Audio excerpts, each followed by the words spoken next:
So good day, we are the Group 5 and we're here to present to you a walkthrough of a Cessna 152 and 172 pre-flight inspection.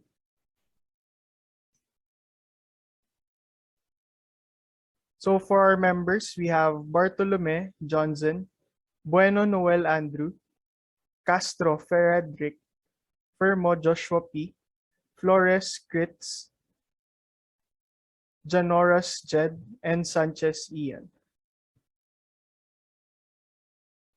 So for the cabin, so first we need to do is check the discrepancies and the end inspections. Next slide. So the next thing we have to do is check the required papers in an airplane. So we have ARROW. ARROW stands for Airworthiness Certificate, Registration Certificate, Radio Station License, Operating Handbook, and Weight and Balance. So the next thing we have to do is enter Hub's reading on tack sheet. So a Hub's meter is a device used in aviation to measure the time that an aircraft is in use. The meter is typically displays hours and tenths of an hour. So next. So the next one, we have the control wheel lock. So we have to remove this control wheel lock before we do the next step. So for the ignition switch, we must turn it off. You can see here in this slide.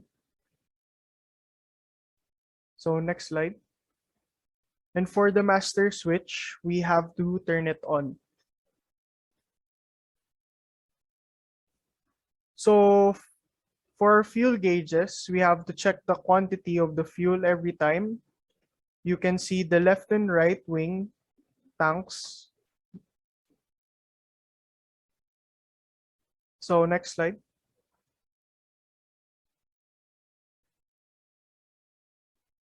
So next we have the flaps. So we need to set the flaps in a 30-degree angle.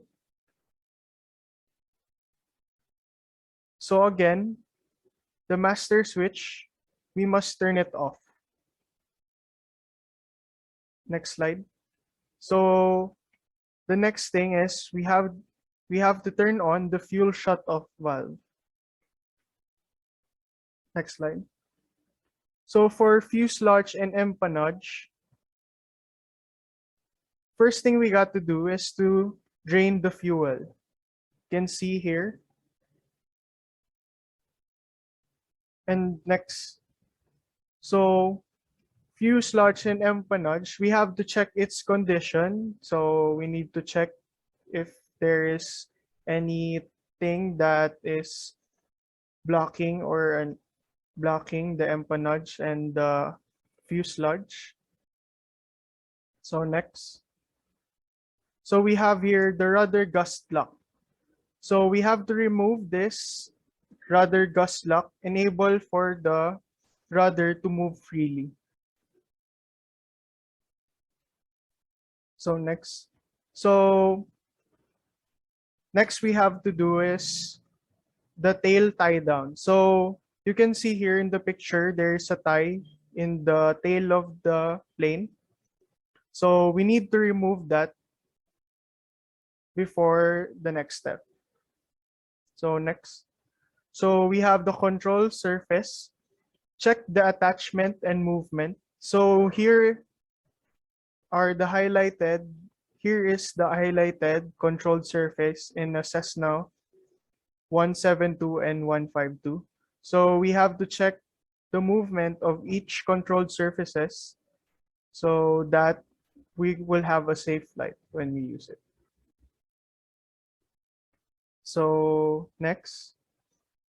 So for the right wing and trailing edge, we have Mr. Castro.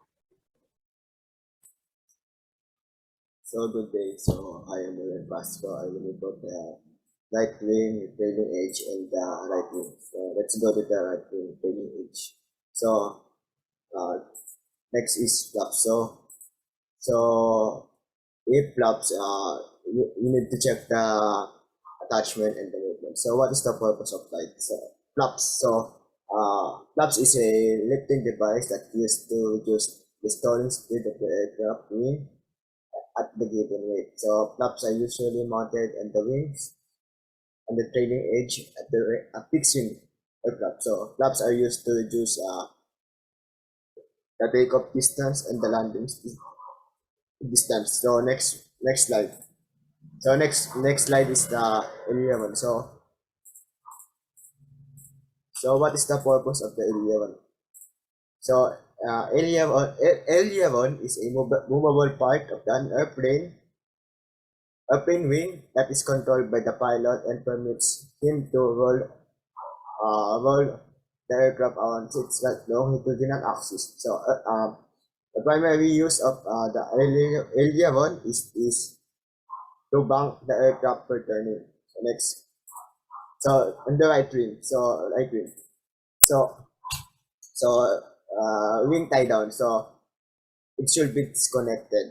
So next is the under cartridge star. You need to check the condition, the inflation, and the plate. So why do you need to check the condition? Kasi everyday na maglalapag yan, pwede yan mapudpod. So parang hindi na siya kakapit kung hindi siya kung pudpud na siya, di ba? So inflation. So bakit kailangan natin malaman kung inflated pa ang isang car? So para hindi siya maging flat at para maging maayos yung landing ng isang aircraft. So brakes. So bakit?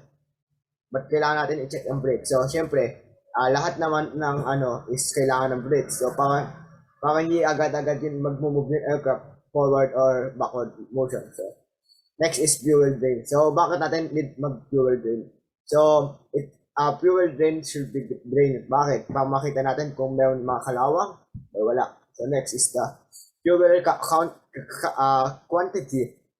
We need to measure it kasi hindi naman accurate lang kapag doon mo lang titingnan sa mismong instrument natin. Kaya kailangan mo naman i-check sa mismong what do you mean what that doon mismo sa fuel tank. So next is the fuel filter cap. So you need to check it. Bakit? Kasi pwede siya may spill. Tapos kapag na-spill is hindi na accurate yung reading ng fuel natin. So yun.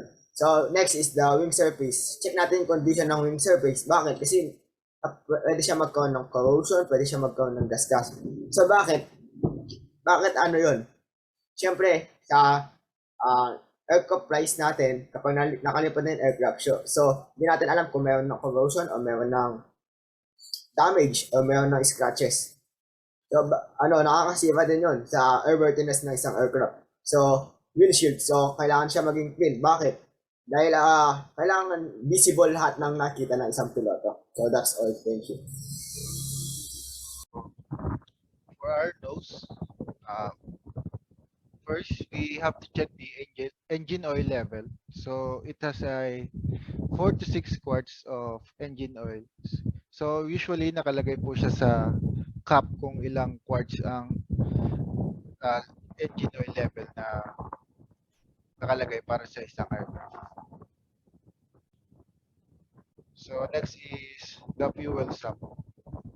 So in the fuel sump, i-drain po natin siya. So next is the prop or is the spinner. So check po natin yung condition ng prop kung may loose na nuts and kung may damage ba ang ating propeller. So next is the alternator belt. Titignan po natin, it must be tight and secured. So if it's not tight, we must replace it. So next is the air cooler. We must check it if it's unobstructed because usually binabayan po siya ng ibon and it causes fire in the engine. So So next is the landing light. Check po natin kung malinis ba ang landing light and if it's not, if it's still working. So next is the air filter. Uh, check din po natin if it's unobstructed and if it's clean or not. So next is the wheel strut or tire. So makikita po natin dito sa wheel strut, dapat po may allowance po siya always. And also yung condition ng tire, always check it. So for our starting point, always make sure that it is not obstructed. So next is the left wing. We must check the fuel quantity. We dip and measure it. So for our fuel filler cup, we need to secure it or check the vent if it's tight. So for our P2 tube, we must make sure that it's not obstructed. So dalawa po ang check dito. One is yung tip and yung pangalawa po is yung dito sa gitna for water drainage. So next is fuel tank vent. Check if it's clear. With tie down, usually pag mahangin po, uh, ilalagay siya. Wini-wing tie down po natin siya is if pagtapos na yung buong inspection para hindi po paggalaw yung air. So next is stall warning. So usually hinihipan po ito if it's working. Pag ginipan po yan, may light na ilaw sa loob.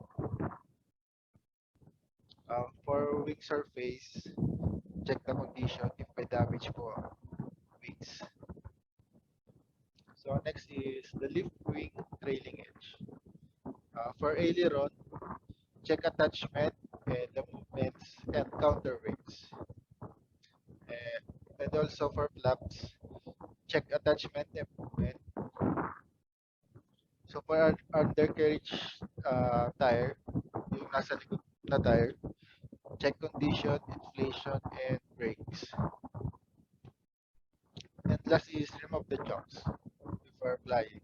So usually nasa likod po siya ng tire. And that would be all for Cessna 152 and 17.